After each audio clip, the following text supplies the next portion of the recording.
Hi, I am Dr. Patty Ford, and we're going to do myths of weight management, a 10-part series. This is part 1. This is also over on my Instagram if you want to follow along there. But if you like YouTube, we're doing myths of weight management.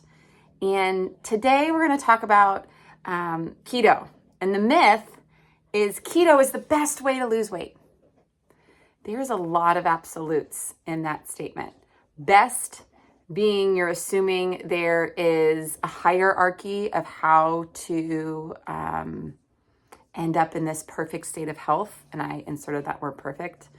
So there's a lot you can dissect with this statement, but the assumption is you're following keto, and what keto is, it assumes that you're having a very limited ingestible amount of carbohydrates. So typically it's 25 to 50 grams a day. 50 grams would be on the higher end, 25 grams would be the average, 0 being the extreme.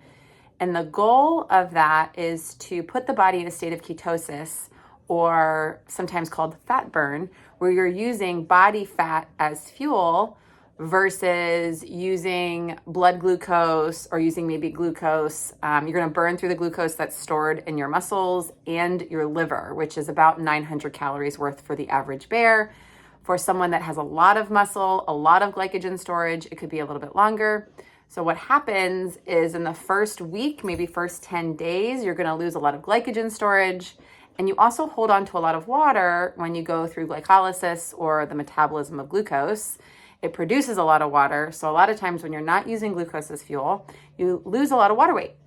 So what you end up feeling is, I'm losing weight. You're actually losing a lot of water weight, sometimes 2 to 5, up to 10 pounds. That can feel different. That feeling of losing the unwanted weight is motivating psychologically. So you're able to keep up with the demands of weight loss over time. It's like momentum, and momentum is a big deal.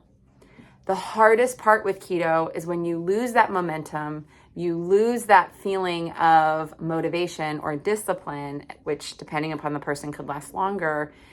The environment that you're in to support a high protein, high fat diet gets hard.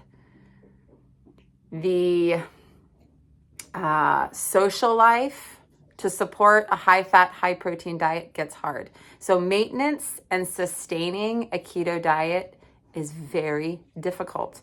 So then what happens is, if you do have more than 25, 50 grams of carbohydrate, that could easily be by a smoothie, by alcohol, by a piece of cake, kind of whatever the event is, you're out of ketosis. You quickly gain back water. And there's a lot of research, maybe even 5 pounds, that they look at the body image component, which is this perception of how you feel about your body.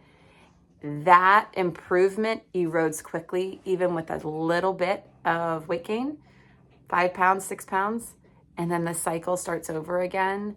And it's hard and hard to keep trying to interject with this keto lifestyle.